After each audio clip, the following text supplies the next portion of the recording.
che comunque il calcio è imprevedibile e le cose non sono mai scontate, quindi è anche la bellezza, no, di questo sport.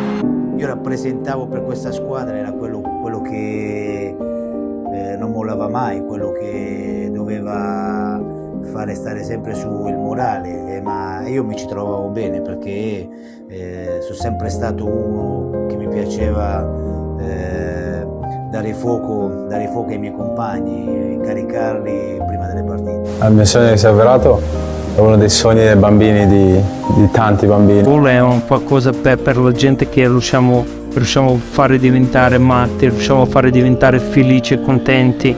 Con questa maglia devo veramente fare una performance diversa perché sto rappresentando uno dei club più grandi al mondo.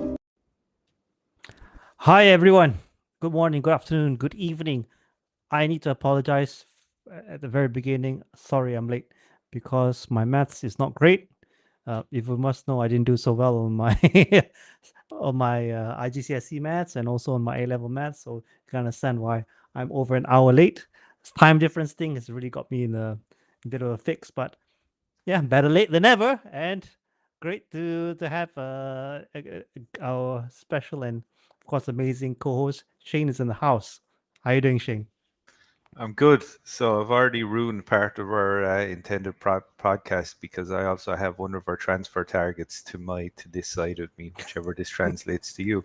So it's already going really well. Apologies as well. I haven't become Italian all of a sudden, and I'm because I'm wearing sunglasses inside. I get a light sensitive migraines every now and then, so I have one coming on today. So this is why I'm wearing them. So apologies in advance. But yeah. Oh, okay. Shane, that's not the real reason. Is that we mean business today, right? That's why you're wearing. We mean business today. Yeah, as opposed to usually where we really don't. Right, we really don't. But but how's your week been, Husni, man? It's been good. So it's been a bit of a long week at work, but yeah, I mean, if we talk about the footballing side, nothing much been happening on the Milan front, and we have another mini co-host. Sorry to catch her in the corner there, but let's see if I can. Oh, she'll still be there, but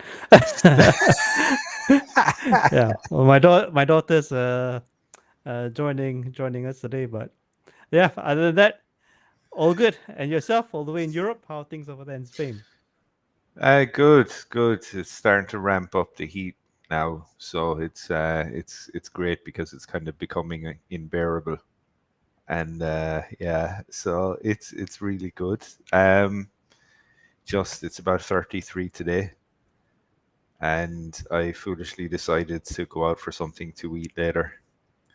So it's still going to be about 28 and I'm going to be having dinner. So I'm not really looking forward to that, to be honest. I should have thought that planned through. But anyway, yeah, everything's good besides that, man. And as you said, right, because we haven't qualified for the Club World Cup, right, I haven't been watching it. So it's been great. I've forgotten that the team has existed for like 3 weeks. It's been great. Yeah, I was just thinking about that. I was, talking about the Club World Cup, that this is a competition where you bring together all the great clubs from around the world. And the fact that we're not in the conversation really speaks volumes to, I guess, over the recent years, how far we've fallen. But it's a bit more the recent years now, hasn't it? It's about the last decade and a half now at this point, well, I like to think that after the Scudetto, we had the chance to, we did, yeah, we had a chance to get in, but thanks to some Redbird decisions, we're not. Maybe it's all part of the greater plan that we don't need to be in the Club World Cup because that might just rattle or rile up a bunch of North American fans. But I don't know. I honestly don't know if there's a greater plan behind the works. But as you know, me being, as John put it, a millennial, try to be a little bit more positive about things, right? I think so, Husni, what was interesting, right, is John brought up a good point, and I think I'm kind of suffering the same thing. Is that kind of malaise or that fatigue that you get from experiencing something too often, and you just get very lethargic and stuff. And I think that's kind of what I'm experiencing with the amount of football. There's too much football. Like if it's, you know, I mean, if I'm saying that there's too much football, right, and I watch Milan and nothing else, right. So if I'm watching them, right, and I'm saying that there's too much football on, that's a problem. You can imagine how poor Strasbourg Steve is, also a member of our chat. Hi, Strasbourg Steve. Can you imagine how like burned out he must be because he has like two different teams. Even Rabiot agrees with me. He's like, you know, so it's like, I mean, it's just there's too much football on. And the thing is, how I don't know how if you can say Steve has too much football on, because I've seen for those for those of us who have seen his setup, so he sometimes shares a few photos of what his, I don't know what you call it. It's not a man cave. It's a little bit like a VR studio that he's got kind going. yeah, that kind of is, yes. Like he can't get enough of it. I mean, if you're watching 4 or 5 games at the same time, I think you just can't get enough of it. So yeah, big shout out to Strasbourg Steve, and also maybe just a little plug to our WhatsApp chat. If you guys want to join us, drop us a DM, or any one of our socials, we'll pick it up. X or Insta preferably, but we will pick it up. Yeah. All right. I think those are our most well, even Insta, I wouldn't say our mostly updated, but yeah, we have an eye on those. Sometimes just if I jump on X, I forget it exists and then jump on every couple of months. You know, it's like life is a lot better that way because you don't have to deal with the toxicity of the human race. It's great. Anyway, Yeah, and in our club, quite a bit of that, but that's Yeah. besides the point. It is. Husni, right? So I guess from the name of the pod, which is Bye Bye Theo. Hello Moneyball signings, right? Because we know where it's going. But also, I guess a special shout out because it's been a couple of weeks since we've, been arsed basically covering this shit show of a football club for obvious reasons, right? So we missed quite a lot. We just wanted to recap it and go through, give our thoughts, all of that jazz, right? So I guess the first section we're going to talk about is, Bye Bye Theo and TG. So Tijani. So as you know, most of you likely know already, Tijani has gone to City in a deal I believe to be worth £53 million. So very little for 46.3, yeah. So 55 million 46.3. euros, I think that's. Okay. So that's not for an oil rich club, absolutely nothing. Pulling the best midfielder out of Serie A last year for, half of what they got Jack Grealish for is disgusting. Yeah, I thought the whole aspect of Moneyball was actually that they would make responsible profit on these players, and that's not a responsible profit for someone like the Reijnders. Husni, what's your thoughts on that? Speech. Yeah, so the what's reported is that with the bonuses, it could reach up to 65 to 70, but I'm thinking maybe that's a bit too high, to add 10 to 15 million in bonuses. I don't think our management are that good enough to make that sort of deal. So it's probably closer to the 55 million euro mark. And you're right. If we talk about the other transfer targets that happen in the Premier League, granted Jack Grealish, because he's is an English player, so that premium is there. But I would have expected that we would get Tonali money. So Tonali money was about what, 70 million, right? I think 77, at base, yeah. I think, but here's the thing as well, though, Husni, as well with it, right? Is Man City were desperate to get him in before the Club World Cup. Yeah. And the thing is, and if it's in your brain to sell to Gianni anyway, you're going to get a market for him later You're on right. in the transfer window. So it's like why are you accepting so it comes in? Yeah, so if we put that into context, Tijani or TG, he got the for a mid-table club. I mean, this is quite impressive that he was the league's best midfielder of last season. So to any club really wanting to win the Club World Cup, that, as you've mentioned, Shane, that would have commanded quite a bit of a premium, right? Saying that you can get the best midfielder in Italy. I'm not talking about the mid-table of Italy, in Italy itself. Yeah, and we're comparing all the other teams up there, including Napoli, for example. So yeah, it should have been really a Moneyball situation where we. I wouldn't say it's even far fetched. I mean, if you could offload it maybe to a club in the Middle East, you could probably get like a maybe closer to the 100 million mark. But again, this comes down to the abilities of this management, right? You have to keep in mind, and a lot of fans already know this. Where we finished last season also has impact to how we do our business. Where we don't have European football, we're gonna have to take every single euro that we can get, and I don't think it's a stretch to say that a lot of teams are going to come say that, okay, I'm buying from a mid-table club. You're going to have to give us mid-table prices. Look at how much we got Jimenez from Feyenoord, right?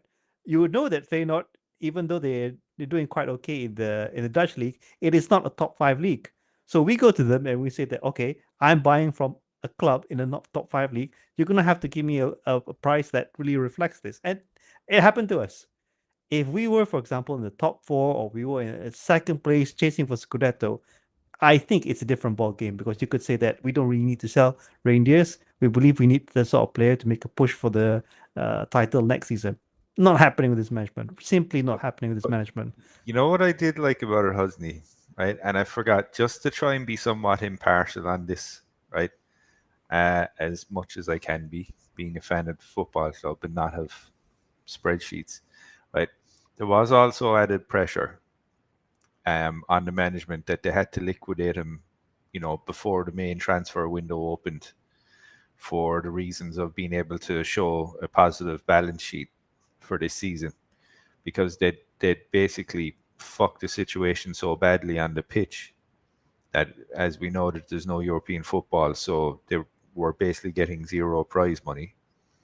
So to balance that up, right, they had to shift TG. But even that being said, right, if Man City come in, you know that there's no shortage of money, right? You quote them 15, 20 million more than what you want him to go for. Do you know what I mean? Yeah. Like why are like? But and the thing is I reckon that this was planned since January, right? So I reckon, when they were getting, what's his name, Kyle Walker in on the loan, Who's back? Yeah. yeah, right, who's gone back, right? So for his brief stint in the Serie A, I reckon that this was kind of thrown in. It was like, look, we're going to need this player. Sell him to us come June. I think it's more than that, Shane. So I'm also trying to look at it, and yeah, you're right. Even though we fans want this to be a football club, but it's a money club now. It's all about the balance sheet. I think they want to register the sale as soon as possible. So that's how they can, in a way, balance the books for the next basic things that they want to do. For example, if they want to renew Mike, or if they want to get whichever unknown player that we're going after. So they're going to have to tell the accountants or someone in the finance department that, yes, we've booked in this 55 million. Now we should have a bit of money to actually make a legal offer to some other club.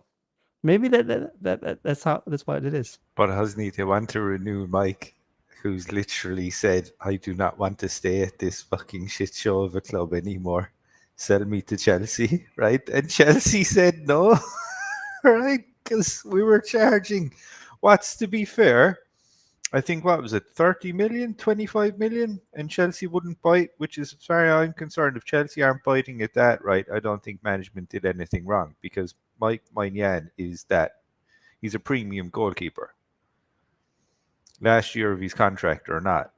Do you know what I mean? And if someone's coming in and lowballing like Chelsea for 15 million, I'd give management kudos on that.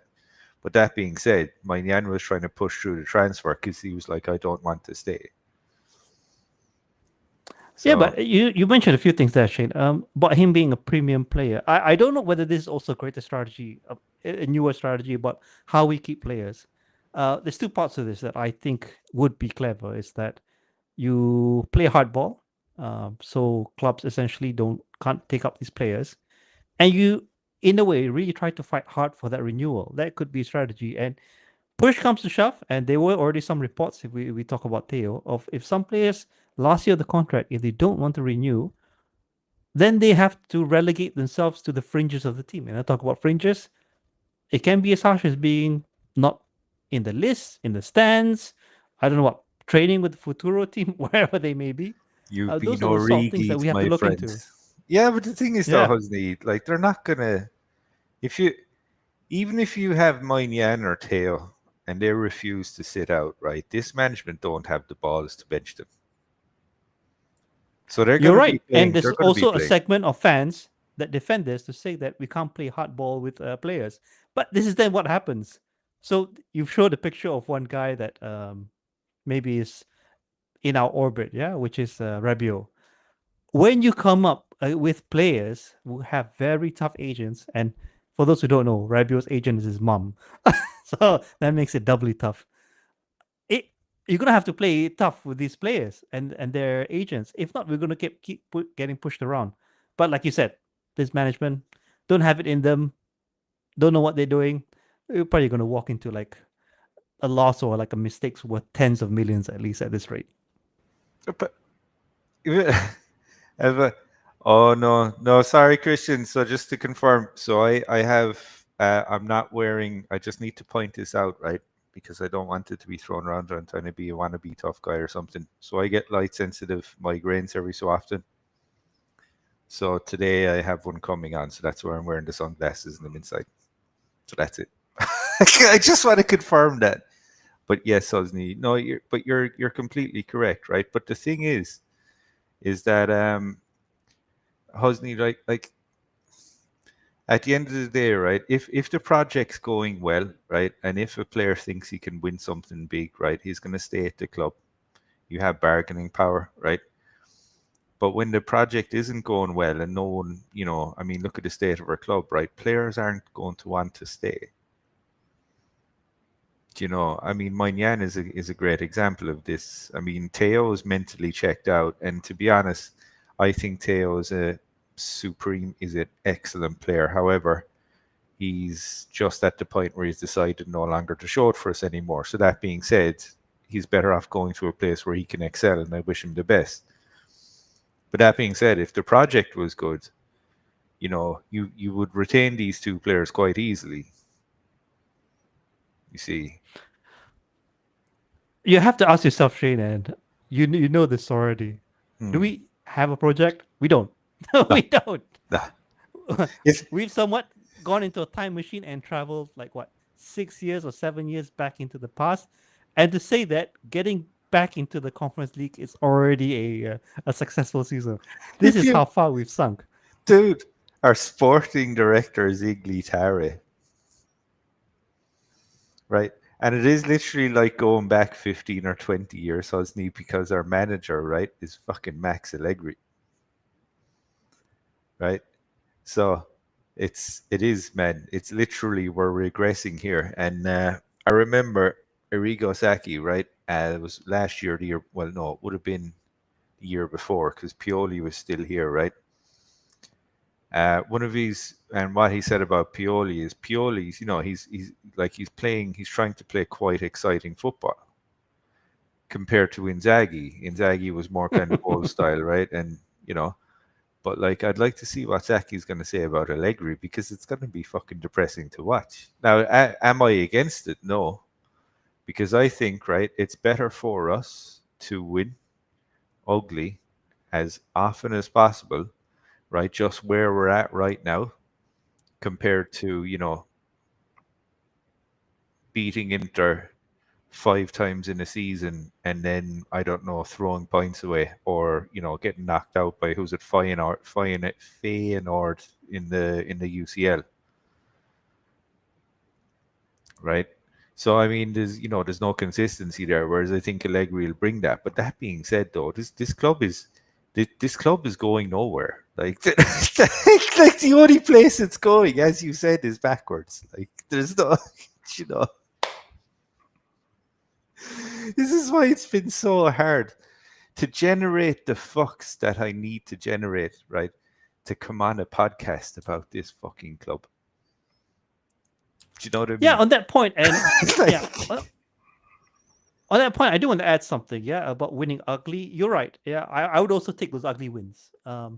There's no fan. If you want this team to win, deep down inside wouldn't really care if it bounced off the crossbar and into the goal each and every time, or bounced off, I don't know what, bounced off the ref and into the goal and it was still counted. I honestly don't care. Or if you got like 3 or 4 legit penalties, maybe I'm using that term a bit loosely. You want the team to win, but this then comes to my point about how badly that we managed at the top and also at the mid level. And I do want to address the point back and in our group chat again, plug for the group chat, whoever wants to join, that we could have had a much. I wouldn't, even though we were 9th, yeah. So that's a terrible. Sorry, 8th. So that's a terrible position to be in. Even though we were in 8th place, our gap to the 4th place is about 7 points. We drew 9 games and we lost 11. The games, and for those who watched the games last season, the games that we drew or that we lost, a vast majority of them was by a single goal. So had we been managed a little bit better in saying that, okay, I don't know what about the formation. I guess the jury's still out about that one. What's our best formation or what needs to change? But maybe simply, if we never had a player like Musa ever playing, or if he was like with Futuro leading in charge or what, maybe we would not be in 8th. Maybe we could have made up to 7 points. So there's a lot of maybes there, and I know maybe in the chat and in the comments that you guys are probably after my head about these comments, but we've said it before. The players that we have on paper aren't bad. TG in an 8th place squad can still be the best midfielder in the league. And I'm going through the other stats as well. Assist-wise, in the league, I think I have it here. Pulisic, I think is number 2, yeah?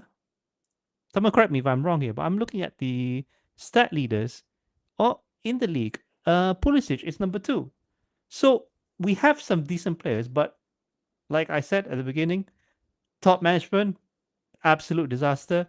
Mid-level management, and we'll talk about the coaching stuff and all that, it's also an issue. So is Allegri this the savior that we all hope to be? Yeah, we want this to be so. If we can fix our defense, it's already a big plus. But then again, yeah, to put everything in. Okay, yeah, you're right about that, John. So I've watched that clip before. So Allegri, if he fixed the defense, I think it's going to be a much better performance for this upcoming season. But as the colors red and black, we're nowhere where we need to be. We should always be challenging for a title. So unfortunate, but that's the way things are. And yeah, if Conceição had footballing IQ, maybe he would be in Champions League. Yeah, you're right. All right. So I guess just a quick photo here as well, right? Just so you know what the tactics in use are to try and get players out of the club these days. So rather than Theo actually training, with the club, right? He's basically training on his own while he's off on holiday somewhere. So essentially, there's a video on social media of some guy driving, looks like somewhere in, I don't know, fucking Ibiza or somewhere like that. And it's just like Theo Hernandez running along the side of the road. So, running away from the club. Running away from Casa Milan. Well done, Theo. Running away from Fulani. Well done. It's good to see you had sense to do that, man, because honestly, should have probably ran maybe a year or 2 ago. But yeah, screw him. And the last thing I want to say in this, though, is, we know Furlani's incompetent, right? But if another club in anywhere is willing to offer you more money than you paid for Musa after what's it been 2 years of just very mediocre, borderline shambolic footballing like skills on display from the player, and someone is actually going to offer you a way out and say, oh no, we'll you'll make a capital gain on that, you don't ask questions. You literally pack his bags for him and you kick him out the club. And it looks like now that Napoli have just been fed up with basically the way that Milan have handled things, and they're no longer going after Musa. Imagine that.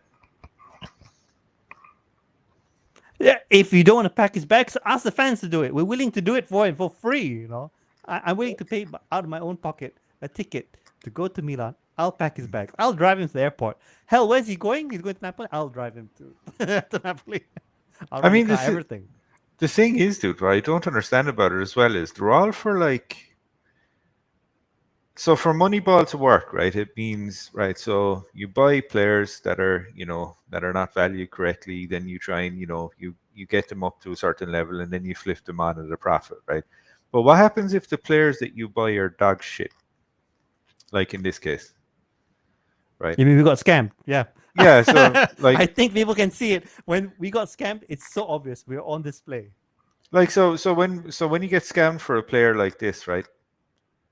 Like what's like you have to cut your losses and run, surely, because I mean if someone again, like this isn't this would have been a great move, like making money on Musa, because there's not many clubs, let alone in Serie A. I can't believe that Conte is being that stupid, right? Because I guarantee you this, right? If Musa goes to Napoli, right, Napoli probably be playing. Napoli's his last, let's say, serious club, because he's kind of shown at that point, because he'll show at Napoli what he's shown here. He's not a football player, but if Napoli are willing to give him that out, right, and they're gonna pay way more than what he's worth, right? I mean, Jesus Christ, you take that, because then you can recycle that into a player that will hopefully work out, because you kind of go, well, Musa isn't working out, and he never will, to be honest. So why don't you take that bet? It's just It's more than that, Shane. I think this is this is me into my conspiracy theories. Maybe Musa doesn't want to go. But think about it. If he goes to Napoli, he actually has to play. He has to play to a high level, and he will be under a coach who knows what he's doing. So he's probably going to have his work cut out for him. And with the amount of players who perform at a high level in Napoli now, and they probably will want to, move on to the next phase, which is to do well in the Champions League. He's probably will get found out, and before you know it, maybe after 6 months, he's in Turkey, getting the shaft. Whereas if he were to stay, probably on like they- 3 they- times his salary as well, because for some reason that's possible in Turkish football. yeah, it's possible. Whereas No, if he so- were to stay, he's always going to get game time regardless of how he plays. Yeah, because as you know, this club, it doesn't reward or it doesn't penalize players for poor performances. Yeah, he's going to be like MVP. He's going to get like, what's that? They give like a medal, like some souvenir for appearances. He's going to get his 50th appearance. I don't think it's a signed jersey, like a But no, Rolex, something like he's that. a key part of this club now, Husni, because he's American. You forgot that. Yeah, This is literally, if Musa was Italian. he has Right. Italian passport, so he is. Oh, he does. Okay, all right, Yeah. okay, all right. Because I was going to say, if he was Italian, he'd be put in a little gift box and punted off to Napoli for half the money. But because Cardinale wants some U.S. men's national team players in the squad for obvious reasons. Yeah, I don't get it, because it's kind of, you're solving two issues, because you have a player that's never going to amount to anything on your books, and he's gone. And then you can potentially recycle that into someone who can be passable, right? Yeah, but for that role, so Musa, he's what? In terms of well, now that TG is gone, he's not third choice anymore in terms of the center backs, right? He might even be in the starting lineup consistently. So that's one thing to look out for.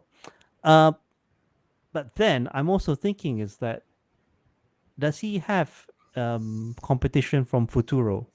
Maybe not, because Zeroli is off. Thinking no, not really. Yeah. Loftus-Cheek maybe he's out on his way out. So yeah, I mean, if he wants regular game time playing for a mid-table club, yeah, maybe this is the way to get it. But again, you see, the thing is I don't understand what are they basing the valuation on? Because apparently, according to reports, right, Napoli came in with 25, and they were told, no, that's not enough. So what are they basing the valuation on? Because it's not on. He's been dog shit for 2 years. You know what? I'm really seeing the funny side of this. I think it's a joke. Maybe it's like we'll give you Yeah. 25 million, and then like Forlani when on his knees to who is it heading Napoli? De Laurentiis, is it? Yeah, De Laurentiis, yeah. Yeah, he went on his knees saying, "Oh, please give me 25," and De Laurentiis said, "Nah, I'm just messing with you." Yeah. Yeah, it's like you deserve that after what you did to us with Okafor. So screw you guys. Yeah. Yeah, and Okafor is back with the Scudetto medal, rubbing in everyone's faces for doing near nothing. Look what I got while I was away, guys. Yeah. Shit. Oh no. It's actually it's way more depressing when you think about it. So we send players out on loan now to win Scudettos and to Not only qualify to win for the Scudettos, Champions League. to get in the Champions League. We have a number of Yeah, players yeah, out yeah, on yeah. loan doing very well. But when with us, every single excuse comes out the woodwork. They're not good enough. They don't know the system. They always injured. But wait, hang Mm. on. Change the jersey. All of a sudden, it's a different player. Who knows what's Fair. going on these days? Fair. Well, I know what's not going on next season for us, and that's any European football. So fuck it. On to the next part, right? So, talking about our new transfer targets, right? So, take these with a pinch of salt. I've tried to pick the most realistic ones, or maybe one or two that aren't, but mostly most realistic.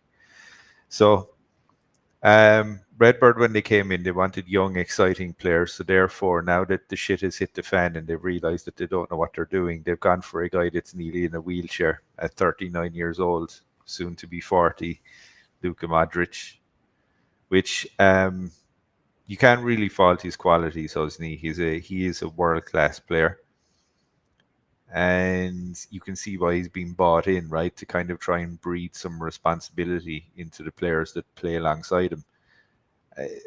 The fact though that the deal has taken so long to get underway, I it's a bit concerning. No, It's more than that. If it takes this long, do you even think it's still happening? I mean, a no. player like Luka Modric, he's at the highest level. He plays for Real Madrid. Yeah, I don't know. Mm. He's been released or what. Maybe if he were to be asked very nicely to Perez, Florentino Perez, whether they'll give him like a 6 month contract or like I don't know, 8 month contract, put in like some sort of a taxi meter, then he might stay. But why? Why would he want to make the move? I mean, what would appeal to him to say that okay, you are a decorated player, and then you want to play for a mid-table club? Let's sign I off I don't on know the your rationale behind that.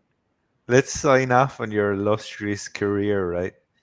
By playing maybe 5 games, full games, right, a season with a club that probably won't even qualify for the Champions League next year.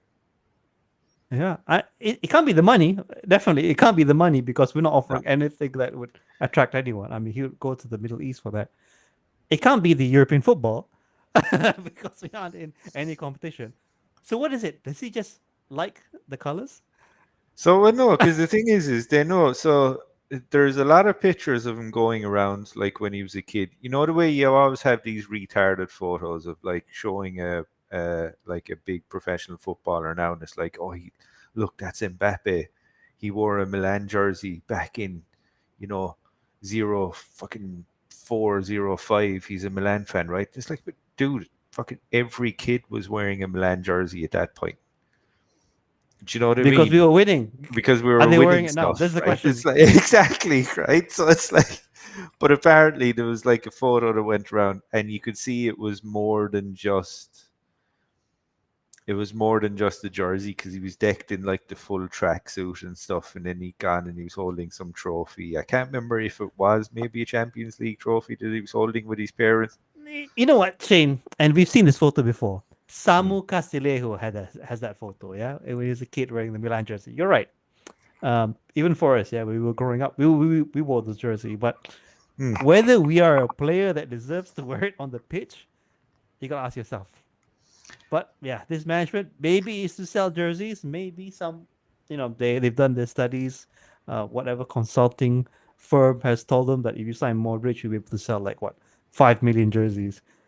I don't think so, but maybe someone has has that data. But other than that, I'm not seeing it. Yeah, I think he still will play well, no doubt. He's that sort of player that plays well. But like I asked at the beginning, we don't have a project. We do this. We don't have a project. We maybe never had a project. No, there hasn't been one. So 2 comments there from Nico. Me likes to report Shane was seen partying with Theo last night. No, I wasn't. I was a good boy last night. I was in bed by 10. Here we go. Just AM for or the PM? record. Be quiet, Husni. Let's smash that like button. Right. So you're not supposed to question it. Oh, lad. No, but I was a good boy last night. Anyway, right. So next transfer target. Umar Sule from Udinese. Believe he's a centre back. I believe I know next to nothing about the player.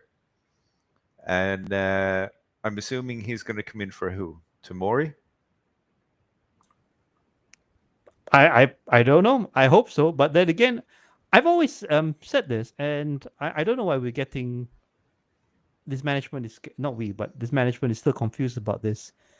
Who is our leader at the back? Are they now saying that we bring these players in, that Gabia is the leader at the back? But I thought Moynihan was. If he's still around, but I don't think he's really marshalling the defense in that way. We need to have that example in the back, a little bit like Kier was, or did I say Romagnoli? But I think those characters are very important because Pavlovic, I think Batizagi might be in the first team next season. He would be, yeah. Gabia. Who else am I missing inside the Florenzi? Is Florenzi still in the team? I don't know. Is his contract run? No, he's gone, isn't he? Those sort of things. If someone can confirm in the chat, but I'm sure Florenzi's gone. But you also have Chow as well. Oh yeah, Chow. But generally, the age of our backline is still quite young. So I don't know. If we had a Modric level player in our defense, I think that would be better. But these players from Udinese or wherever, the fact that we don't know much about them, a bit like, when Bremo was really tearing it up in Torino, the fact that we're not after the players of that caliber, it's more than a problem. Yeah, this is really another disaster. But maybe if Allegri signed off on it. So the one thing I'll give Allegri for is that defending, he knows his stuff. Yeah, he knows how to sort out the defense. If he sees something in this player, I'll be behind him. But I would feel personally a lot more confident if we had the seniority, like a senior figure at the back. Oh, new person commenting. Mr. Josh Di Savino. Hi, Josh. Nice to see you, man. The allure of the badge will never fade regardless of the table position. Guys like Modric and Xhaka are simply looking for a new challenge, and bringing us immediately back to the CL is an attainable. It's attainable, all right. I think more so, Josh. I think you know what the overarching pain in my testicles is with this is that it's taken. What is this? This is officially the third Redbird transfer window, is it not? I think it's the third. Maybe the fourth, yeah. Because you could argue that when they took over, that was their first one already. That's fair, and they did nothing in the so fourth, right? So it's the fourth Redbird transfer window, and they're only trying to kind of stock senior professionals now, right? After kind of seeing everything fall apart, because they basically stocked the squad with a bunch of guys who are essentially yes men, because you see, Moncada said it himself, like when he's scouting people, part of what he's looking for is he wants someone who's not going to, let's say, make too many waves in the dressing room, right, and cause too many problems. But if you have a whole team, like what? But if you, what ways he talking about? Well, look, I mean, let's be honest. Look at Musa, prime example. Musa strikes me as quite an affable dude. I'd go for a beer with Musa. I'll go for a beer with Krunic. He doesn't seem like a guy who but takes... doesn't mean that I want him playing next to him. Right.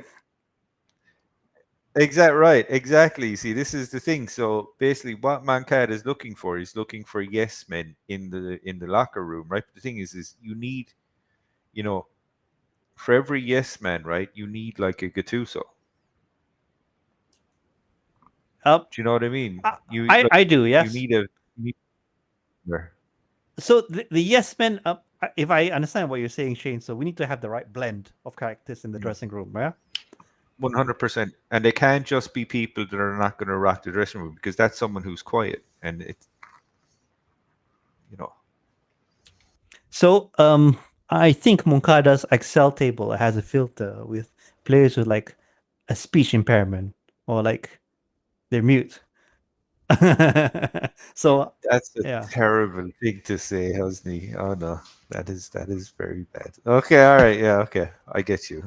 Yeah, because No, what they kind of do because they speak French. maybe, yeah. So that's if you're in Italy and you're speaking French, that is kind of a speech impairment because you're not speaking Italian.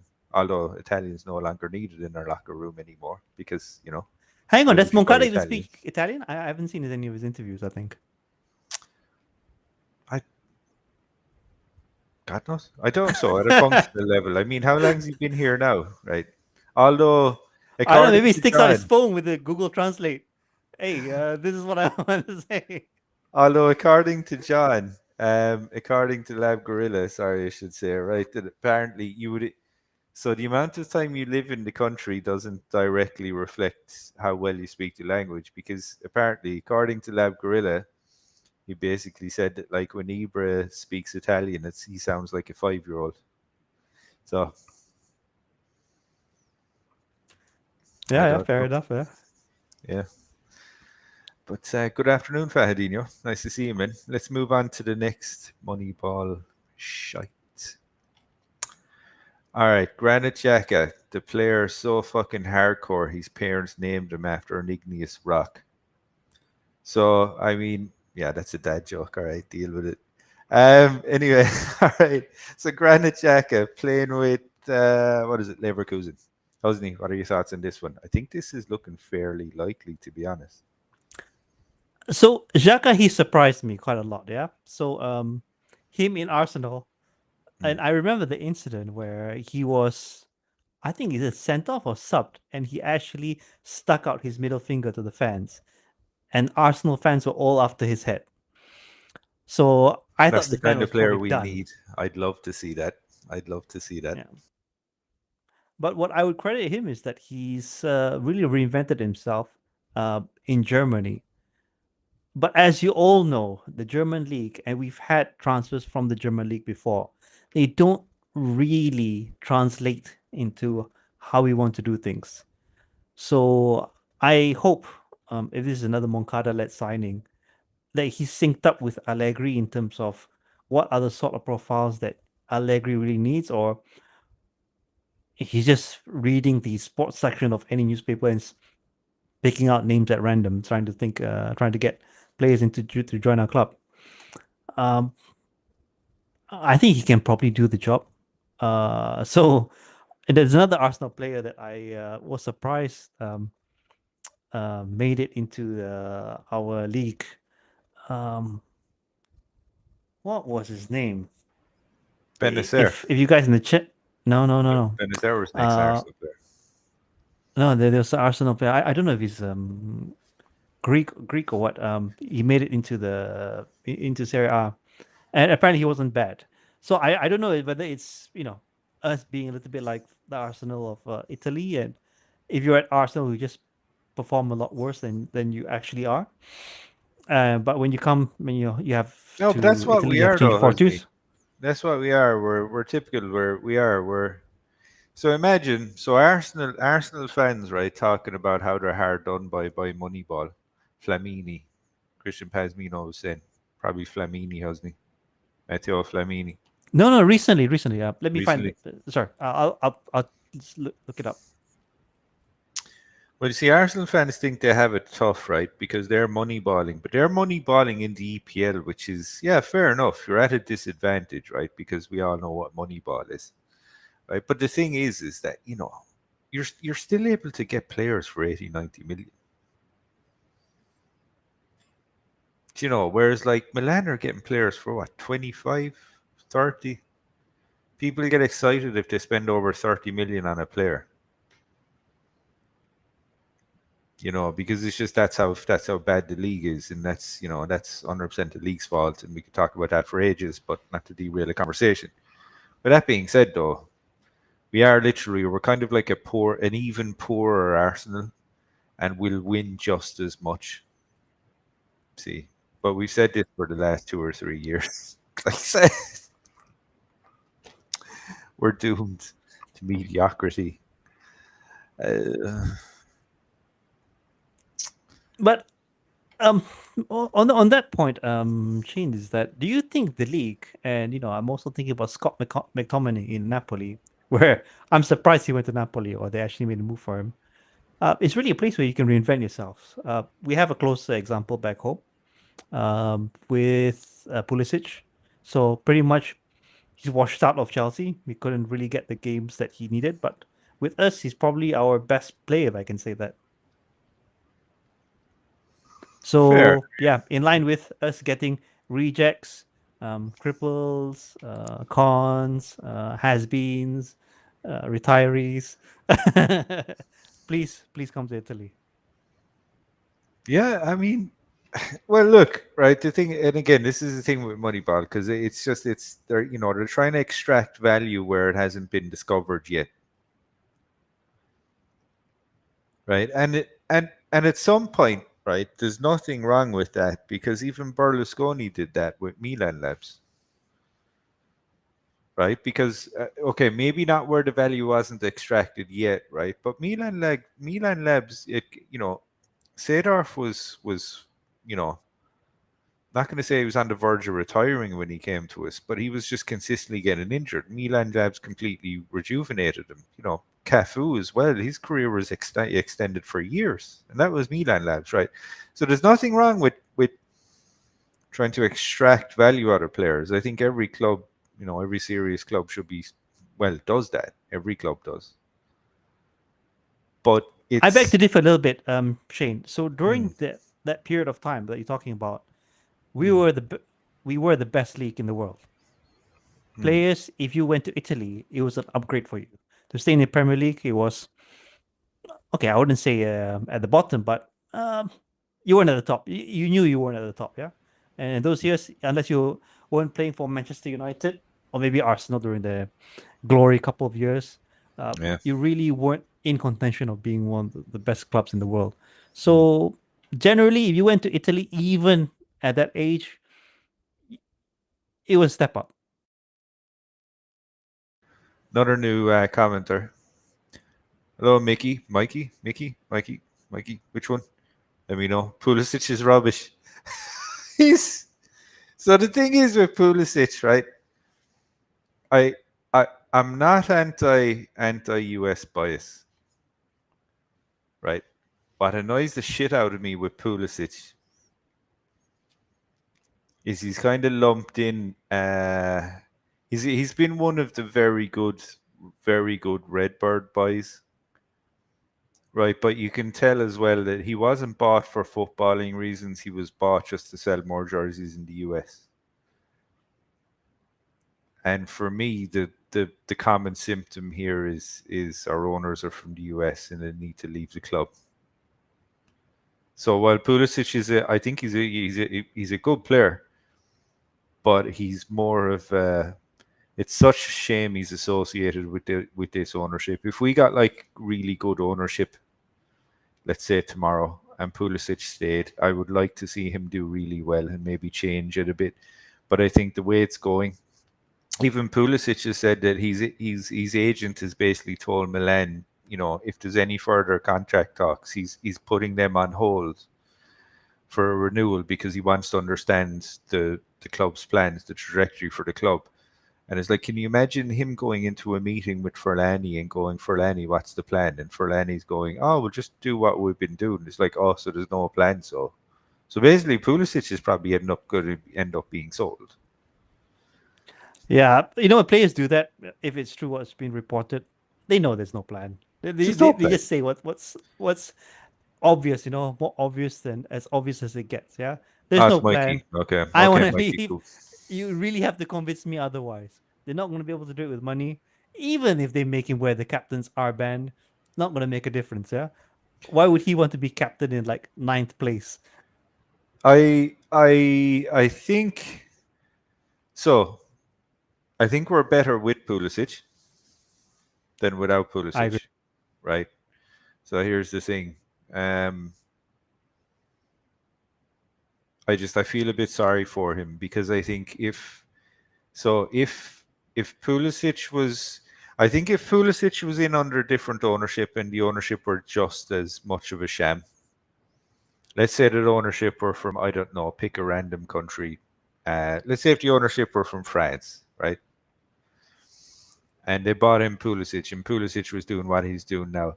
I think in 10 years' time, people would look back fondly on Pulisic because he kind of have that that Bonaventura vibe about him, whereas like even though it's kind of a banter era, Bonaventura is one of the shiny lights in their banter era, and I think people would genuinely fondly remember him because of that. The problem I think now today though is that, and because I've just admitted to doing it, it's kind of they're lumping in a bit of the biasness toward against the American ownership, and then they're kind of lumping poor Pulisic in with that, and it's like even Pulisic is he's genuinely I think he's showing up more often than not when he's asked to, but I agree he's with that, not the Shane. first problem I think that we need to solve. You're right. I agree with you on all the points. Before Pulisic came, everyone consistently was talking about the right wing, talking about how we've hi Paul, our team is unbalanced, how we don't have any threat coming from the right, how we have to put up with players like Samu Castillejo and also with Salmakers. When Pulisic came on, a lot of that talk has died down. So if you were to compare our options on the right wing, you're either going to have Christian Pulisic or you're going to have Samuel Chukwueze. What are you going to go for? I'm not going to complain about Pulisic because he, as you mentioned, yeah, he brings that sense of stability. And I'm not liking the alternative because the alternative hasn't shown me enough. Every season, we hope that's his breakout season, but maybe I don't think it's happening. By some reports, it looks like he's getting sold. So you're right. Pulisic, in the long list That's of problems we have, is not at the top. This is first just to go to Paul's comment, so we'll read it out for anyone who's going to be listening on Spotify or wherever later. Paul correctly said, everything started going downhill the moment we sold Rade Krunic. I blame you, Skillard. Thank you. Correct. We didn't Paul. sell him. He wanted to leave. Yeah, I mean, He wanted had to that leave back because problem. he knew Do you it's not a guys remember he project. had that back problem for like weeks? Every time Pioli wanted to like somehow he had a back problem. Then hey, as soon as he went to Turkey, and it proves that hospitals in Turkey are like the best in the world. He recovered immediately. World class players see things before every other player, Husni. He knew that this project was going downhill and need to get out. Well done, Rade. Anyway, Mikey, so he said, I agree with sort of previous comments about Pulisic. I agree with that, but Bonaventura wasn't marketed as a superstar. That's also, Mikey, that's also the issue I have. You see, and it's not the Christian Pulisic, and you know why they're doing it, right? And it makes sense as to why they're doing it because they're just trying to sell more jerseys in America and bring in money, right? We get that, and this is where the issue comes in, I think, and this is why it's kind of hard to split Christian Pulisic from the ownership because he wasn't bought in as a functional football player. He was kind of bought in more to sell jerseys, and that's kind of my feeling on it. As good as he is. But he's delivering, Shane, right? He sells jerseys off the pitch. On the pitch, he's delivering, I think. No, yeah, he is, but it's a tricky one, right? Because you see, sometimes with Pulisic, he does deliver, but then there's some critical games where he doesn't, and he's he's not quiet. going to have a great game each game. Yeah, but it's like, I'm trying to think, because wasn't he one of the ones that was quiet in the Real Madrid game? You're right. I think he was. But maybe we didn't need him to be so outstanding in the Real Madrid game. Yeah, but I think but again, Christ, it's so hard to kind of separate the difference between between Pulisic and the ownership. Really, I think what I'd really like, Pulisic has done enough for me to cement the state. The ideal situation will be is that, and it'll never happen because us as Milan fans can never have good things. We haven't had good things since what, mid 2000s, mid to late 2000s. But because we can't have good things, if new ownership came in and they managed to tie Pulisic down to a new contract, and as part of that contract, he then went on and completely balled out. I would love that so much for that player. And I think what it'd do is it would completely turn the, oh, he's only here because he's from the States. Because what I try my best not to do, as much as I hate this ownership, I'd never want to alienate anyone from the US or anything like that into supporting the club or into liking football in general, because that sucks, right? They have as much right to enjoy it as anyone else. But also, that being said, the guy that's destroying our club is from the States. And maybe the fact that he's kind of destroying our club, Pulisic is lumped in with that. And it's really fucking hard for me to distinguish the two. Okay. Yeah. Also, Christian, he's not delivering anything with just the Mickey Mouse Cups. That's true, but again, it's the overall team, right? The overall team is fucking pants. I mean, let's be honest. We'll talk about this just on the recap part when we're talking about Allegri later, but there's nothing that they can do this transfer window that's going to magically work. There's another comment from Mikey. He works hard, but his top end quality isn't like Leao's top end is. Yeah, Leao is just a natural athlete, though. Well, if you talk about natural skills and athleticism and everything else, Leao is twice the player of Pulisic. But the thing is, I think Pulisic is a bit more, let's say, consistent. That's the thing. We're getting fucking slammed with comments today, Husni. I'm sorry, man. I'm cutting you off and calling them out. Yeah, no problem. It's good. Yeah, I will keep it coming, guys. I mean, we haven't streamed in a while, so all this build up, we're looking forward to channeling it. That's it. And the day I chose to stream with you, I had a fucking migraine, so that's nice. So Lab Gorilla. I think it's the sunglasses, Shane.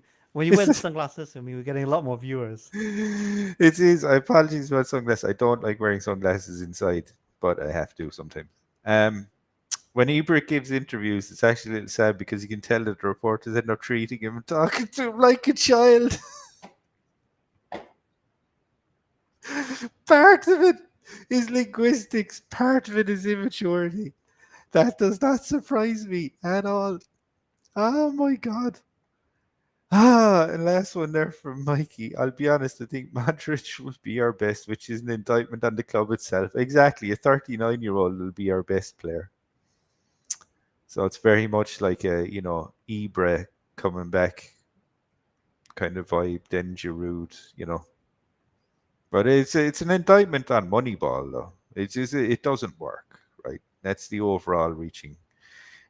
And even if it does work, it's not meant to give us anything positive if it does work. And that's the very small percentage that it will actually work, and it won't. Anyway, sorry, Husni, man. Let's rock on to this other potential Moneyball fucking signing. Right, so this guy, Feyenoord, Ismail Sabiri, not Feyenoord, PSV. PSV midfielder, central midfielder, 24 years old. They were looking at him in the Champions League. Plays because they're in the Champions League, right? Yeah. I mean, I don't know. I don't know a lot of people that watch the Dutch League. Maybe Strasbourg Steve, if I should have bounced it off him before we started. But do you know anything about this player? I don't. I haven't heard of him before, but if they say he's in the Moroccan national team, and we've seen the Moroccan national team in the World Cup before, so they're a good bunch of guys there. I wouldn't mind. Yeah. So if he comes in at, well, he has to come in at a lower price. So if he's something within the affordable range, then why not? Yeah, we're gonna have to need the midfield reinforcements, uh, because after what happened with Reijnders, don't know what's happening with Ruben Loftus-Cheek. Anyone else leaving from that midfield? Then we're gonna need some reinforcements there. I mean, it'll be a true market genius if they do manage to offload Loftus-Cheek for more money than they bought him for, because I mean, he hasn't. Like, what did he do last season? Do you know what I mean? And he was like, the first season he was good, right? Under Pioli he was good, but like the last season he's done nothing. Like, It's anyway. what I expected. A lot of fans from the Premier League had cautioned, us fans as well, that he is injury prone. Everyone knew it when he came. Yeah, this guy is injury prone, and we're seeing it now. Him injured, comes back from injury, one game, I don't know, half a game, gets injured again, out of form, say cycle ensues. And on that point, and you mentioned his name as well early on, Benacer. What's going to happen with him? Apparently, he's coming back. So After what he said, apparently he's coming back.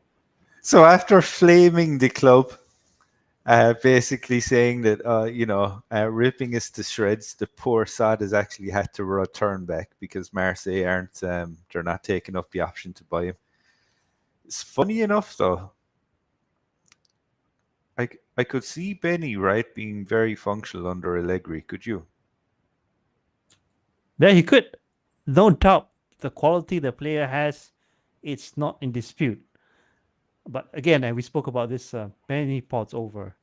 Sometimes the best ability is availability, and him being in the operating theater or doing I the know, hospital Husni, but rounds that's doesn't help. our fault, like as a club, as a collective, like as in that's the football club's fault, like for doing that to that player. You know, he was ran into the ground. You know what I mean?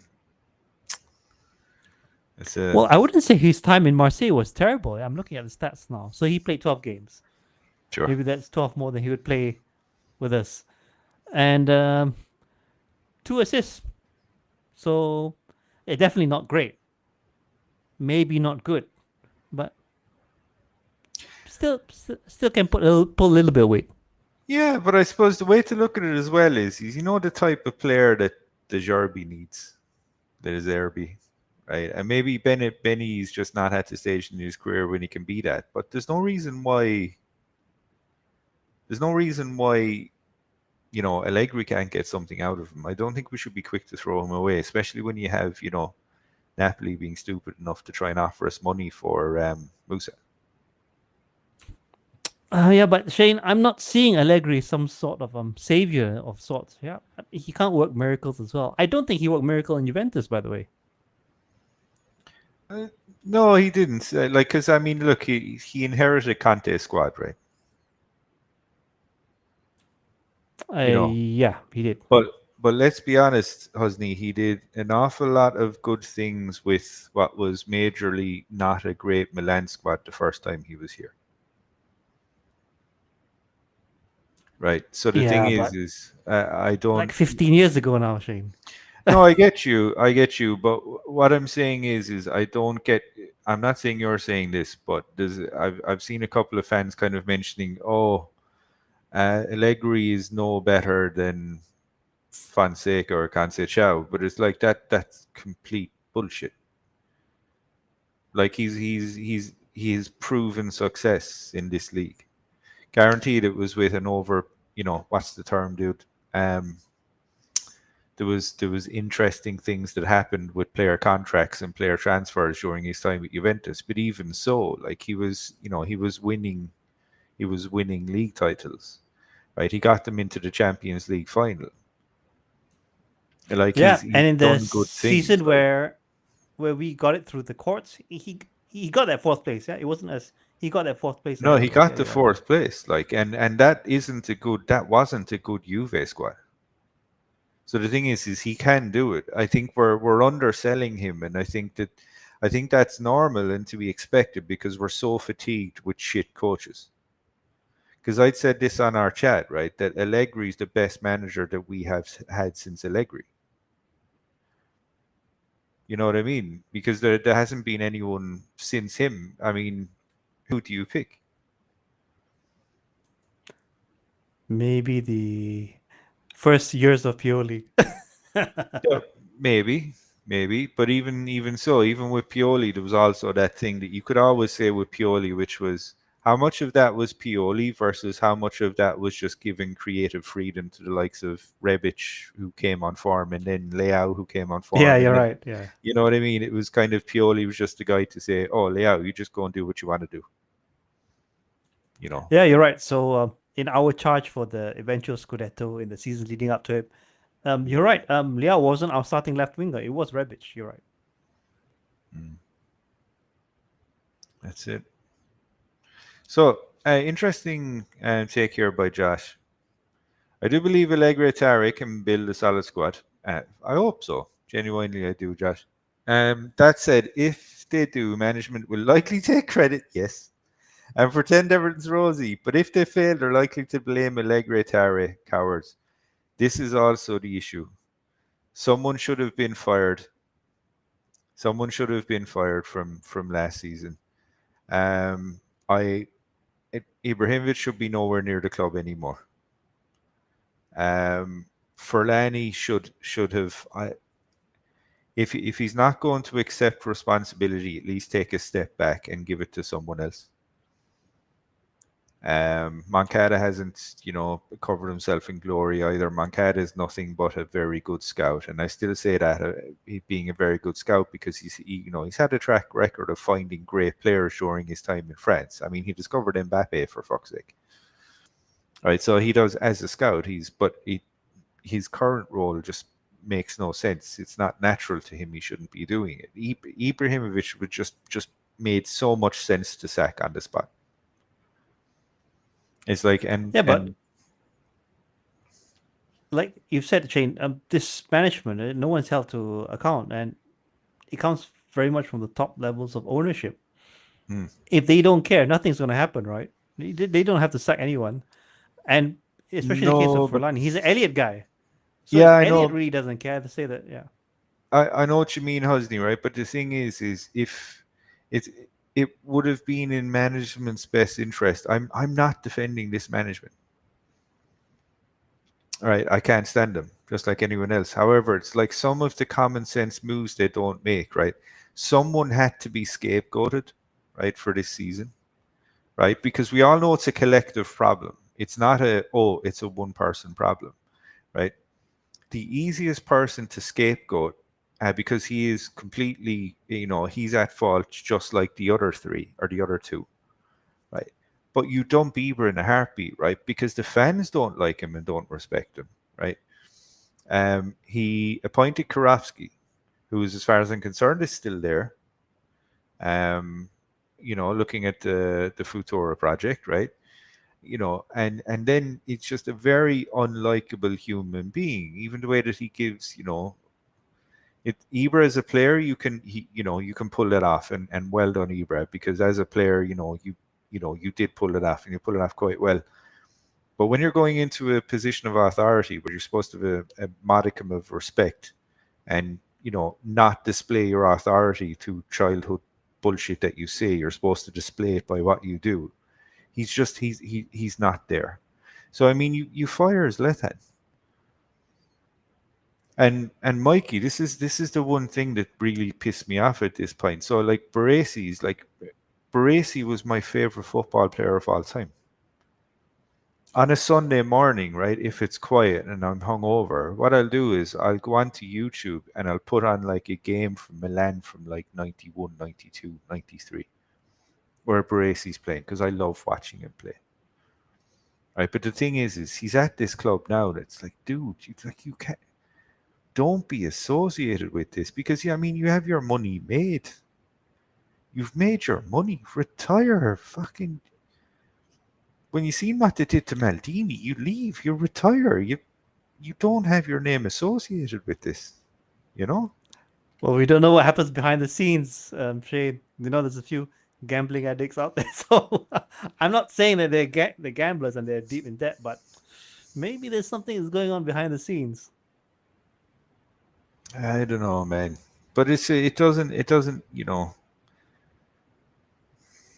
It's just because the worst thing is look, we're gonna be talking about this shit, and this is why it's so hard for me sometimes, especially during these periods. Is you have to come on, right? So I live in fucking Malaga in Spain, right? Beautiful fucking day out there, right? It's too hot. It's about 33 Celsius. I could be at a bar drinking a fucking beer, right? But and it's not because of the company. I was glad to spend time with you, Husni, right? And everyone in the chat as well. Genuinely glad to. Always great to share their experience. But I don't want to talk about this shit club anymore. This is what they've done to me. Like, like, it's like, because I know it's not going to get better. And even if it gets better, right? Better on a scale is better is it's better than the situation that it is now, right? But it's never going to get to the levels where we expect to be, which is trying to compete for the Champions League. See, You know something, Shane? On that point, I don't think we're streaming or we're talking about this club for us anymore, yeah? And I was talking to my brother about this. So for those who don't know, my brother's quite a bit of a diehard Interisti. So he says he likes to watch our channels to essentially enjoy our suffering. yeah, And can't blame him. I wouldn't say that he's alone in that. I mean, when Inter was having a bad patch, I remember going into Uncle Sharma's channel and really, really living their pain, and it was great. So, yeah, to the Milan fans who are watching us, thank you for being here, and also to the haters, yeah, we love you too, I guess. Oh yeah, definitely. Yeah, anyone's welcome, including the haters. Honestly, we try not to. I'm not indulging in any more of that, stuff against other pots. We've seen what it's doing to other people, and it's just not for me. And we all want the same thing, because let's be honest, Hosni, right? Because we all love the club, right? But personal issues, vendettas aside, right? Because we all love. But the thing is the only people that don't want what's best for the club are the fuckers that own us. This is the issue.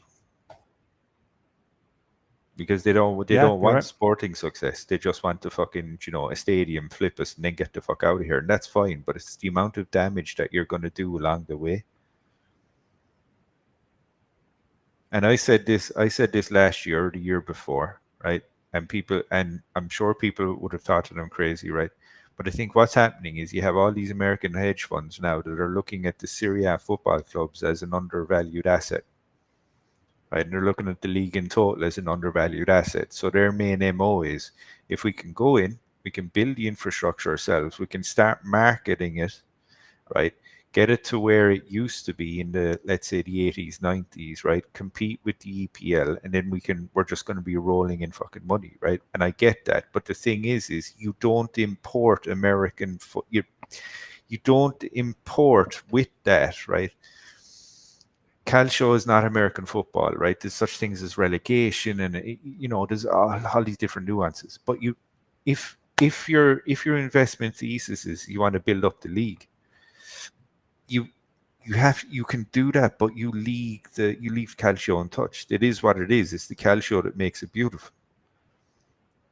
And you can't impose your opinion of what sports is onto that asset. You just you sink in the money, right? You build your stadium, you do what you do, but you don't tamper or interfere with the fucking football. Yeah, well, we spoke about this before, and also that Milanismo that Lab Gorilla was really talking about. But to those who bought the clubs, they have never really lived in the moment. So, you've seen the games, and, we've seen the moments where it was a penalty shootout, or, we were down a goal and looking to equalize in like the 80th plus minute. And, we were really at the edge of our seats, really wanting to win the game. We live those moments. If you're in the ownership level, and, you're playing the club like a game and doing all the Moneyball and, looking at the spreadsheets all the time, you don't have any of those feelings. This is why these decisions are being made in that way. Yeah, it's also cool. But then it comes on to this poor bastard next season. So what do you do? Well, I can tell you what is going to happen afterwards is that he's going to go to Turkey, and I heard it's quite famous for this hair transplant, so he might want to get a full set of hair. So here's a question for you, Husni, and here's a question for everyone else in the chat, because I'm trying to understand the feeling here, right? Do you think that between the quality that we have in the squad, because there is quality players there, let's be honest. There's one less now because he's gone to Man City, right? But do you think, right, with a couple of smart signings, that Allegri is going to get us to the Champions League?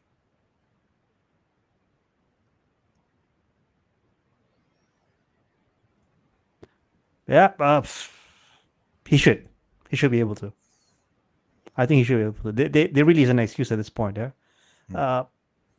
There was a period of time where we were still within touching distance, and that came down to the last 6 games, and that was under 2 coaches that didn't know what they were doing. So a better coach should be able to find a way. Yeah, without it's of course going to be challenging, but Allegri should be able to do it. I agree, and here's why I give Allegri 2 years before he walks out. Because I think Allegri will get us to the Champions League, right? He'll piss around a bit, and then he'll kind of discover, well, hold on, there's nothing here past qualifying for the Champions League. I can just go to Napoli, or I can go to, I don't know, whoever's rocking it at that moment, Atalanta, right? That they want to aim for bigger things. Or I can go to Inter. Right, because he's not going to stay around, and my feeling is that he's taking this job out of revenge on Juventus, but he's not thinking about, is the vehicle that's going to get me to revenge on Juventus, is that actually something that will achieve that? And it's most definitely not. We're not. But as if you say serious that, as Shane, Juventus. but if you say that, Shane, that he's out for the range, I'm concerned about the long-term impacts. So hopefully he'll be able to change up the system. I mean, I would find it really strange if Allegri comes and after 6 months we're still doing the 4-2-3-1.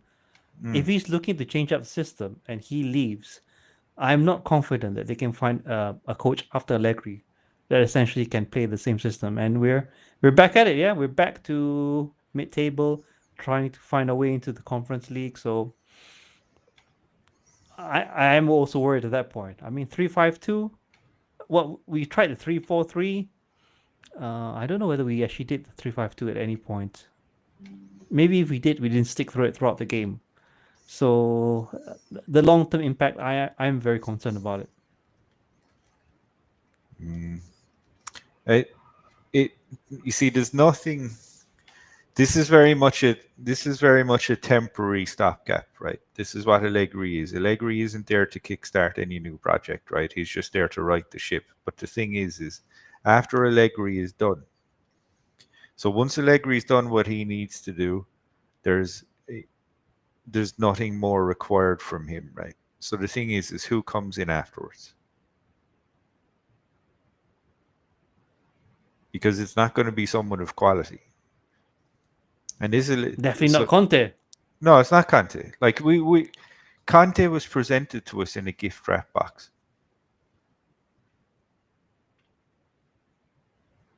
Yeah, you're right. It was a gift wrap box. He would have taken the job, right? And the chances are, right? I mean, as foolish as it sounds now, right? But the thing is if we gave Conte a transfer window that worked for him last year, who's not to say that we wouldn't have the second star now? Yeah, you're right. But instead, what we did is we penny pinched Husni, and this is the thing. It's going to be the consistent penny pinching. There's another player here, sorry, Husni, that I just want to discuss with you very quickly, right? Which is this Javi Guerra, right? So he plays for Valencia in Spain, right? So, and what I'm talking about penny pinching, right? So Valencia have valued this player at 22 million. Milan have gone in with a bid for 16 million plus 3 in add-ons. Valencia have said, fuck you. So, right, pretty much this is a complete recurrence of the Musa deal. Keep in mind that Musa was at Valencia at one point. Milan went in, right, tried lowballing. Valencia again said, fuck you, right? And then eventually Milan met the request. So it's like, why are you doing this again? This would be like what, the 5th time this happened to us? Happened CDK. They put a number up front. We were dancing around the number, wasted the entire transfer window, ended up paying it. Maybe paying more if you consider the trips to Belgium. It happened also with, who was it that we were dancing around? Oh, Jimenez, very recently. Again, it was the Winter Mercato, dancing around, trying to get Feyenoord to, to lower the price. They stuck to it because they knew we were desperate. We ended up paying the amount they wanted. Yeah, you're right. Yeah, this management, I don't think Tari would even have a better luck of it. Clubs know us. They know we're limited. They know we're But desperate. you know what's so dangerous about this, though? Is that right? If you're the Milan of, like, let's say, the mid-90s or the mid-2000s, right? You could feasibly use that approach, right? Which is, listen, I'm going to try and lowball this club because I know that player is going to want to come to me first more than any other club. So basically, if I lowball, right, and that player is just going to go, no, fuck this, I want to go to Milan, right? Then it'll work, right? But we live in a day and age where we're no longer that, right? And we also have the EPL. And I mean, if you're a team in the EPL, right? Like, why the fuck do you need a scouting network? Because all you literally need is wait to see who Milan are trying to get, right? Beat them with an extra 3 million bid that you can easily afford, and then just get the player. Because that player isn't going to choose to come to you. He's going to choose to go to the Premier League team because he knows that this is no longer a project. It's no longer a big club. So he's just going to accept the wages. This is why it's like, it's not just Moneyball that they're trying. It's also Moneyball undercutting fucking clubs, right? It's not even that, Shane. I don't think it's even we have to fear only the Premier League club. Even a team in the English Championship maybe has a bigger transfer budget than us. No. And if it's a team doing well in the Championship, give it a year and they're already in the Premier League getting, I don't know what, triple our revenue. But it's like, what's very hurtful about this as well is, like, I mean, we're losing, like, we're losing players to Winter with this. Like, we lost Thuram to Winter because we wouldn't pay his wages.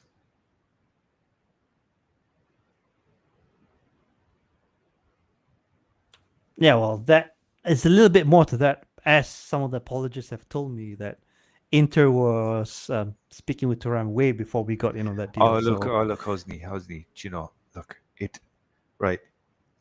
Okay, so if my boss, right, let's say my boss says, right, Shane, I'll give you 100K, right, as a salary, right? Next thing, a company gets a hold of me and says, listen, Shane, we'll give you 150K of a salary, right? And I'm just about to sign the contract with my boss, right, to extend the stay at the company. But instead, I go, well, do you think I'm going to give a shit how long I was talking to the other club? Yeah, you're right. Yeah. I don't agree with the apologists. I think it is a matter of deal making. Project is one thing. Yeah? So you have to pay the players. This is like one of the benefits about having a positive financial fucking balance sheet is that you can increase wages. You can get players in that at a wage that is right for that player, you see. But it's like we're doing all the right, sensible financial things, but we're not actually getting any of this. We're not getting any of the benefits from it because it's all just going to the board. But like you spoke about before, this is bad management. Yeah, they don't realize the greater picture here. You lose. Okay, we don't want to pay extra 500,000 or what? I don't know what, 300,000 a season. Then don't complain about no goals, no play in that position, having to pay another 50 million the next mercato just for a play of equal quality. These are the sort of decisions that this management set them up for. And if there is, which as reported quite widely, we do have a self-imposed salary cap or a salary standard. We walked into this, yeah. We this is the sort of situation that this management have made for themselves. But this Javi Guerra, right? So I've seen him because I watch some of the Primera games sometimes if they're on TV because it's just free on TV. You can watch it, right? So I've seen one or two games, and he looks exciting. But the thing is that just with Mikey's comment, I hope Guerra rejects the club, right, for an EPL mid-table club. The thing is, Botman did that. Remember Sven Botman? When he was, because it was a toss-up between us and Newcastle? And because I don't know if Newcastle... it's a toss-up or not, but... Well, no, because this is the thing, because he had the choice of coming to us because Maldini had the deal sealed and then couldn't get the wages, and then where does he go? He goes to Newcastle. And Newcastle have moved on a lot since then, right? But at that point, they were a mid-table club. You're right, before the takeover. So this has happened before. Like, I mean, Leeds United had outbid us on CDK. So Club Brugge basically said, yeah, talk to Leeds. It was CDK that wanted to come here. It wasn't, it's not because he didn't want it. It just depends on the player. Like, but as the years go on, right, this is also a very stupid, dangerous game because as the years go on, and if this is a decade's time, right, the young players then, they're not going to have a fucking clue who Milan are. Because we're hanging on to the coattails of success now because of what the likes of Maldini, Nesta, Baresi, name it, right? Best and whoever you want, right? But they're living on those coattails now, right? This management are saying, "Oh, come to Milan, it's a big club because look what we used to be." But the thing is try carrying this on for another 10 years.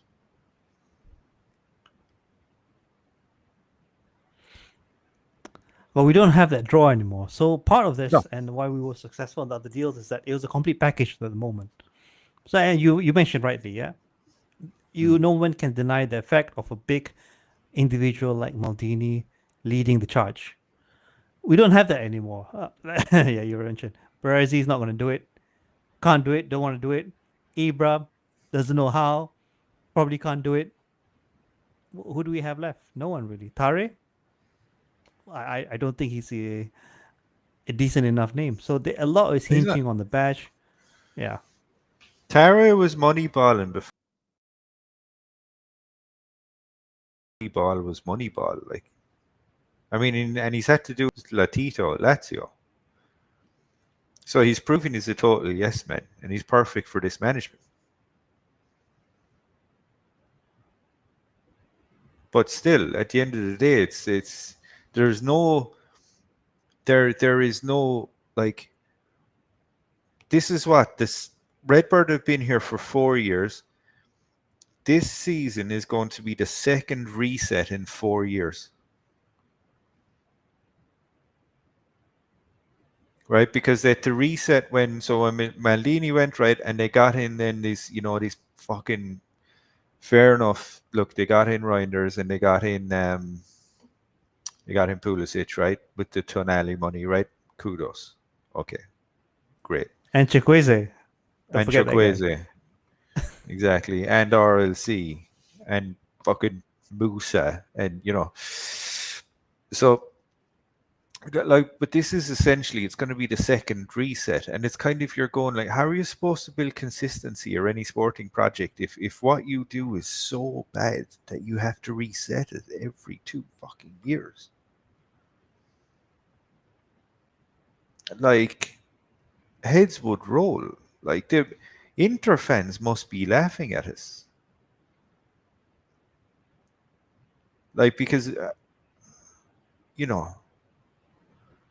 like, they can get away with financial fair play and they can get away with all these things, but at the end of the day, dude, like, We're no, there's not a hope. It would take at least 5 years for us to catch up to Inter where they are now. Yeah, you're right. And if you look at the Inter situation, they have ready to go younger strikers. So they have, they brought in Taremi as a backup. That was one of our targets. They have players like Bastoni. Don't see him leaving. Barella, don't see him leaving. They did a proper Moneyball with Sommer. So as much as you can hate the club, they know what they're doing. Yeah, no one can deny that management. They know what they're doing. This is a problem. So Mikey was saying, right? Young Italians outside Italy support EPL clubs now.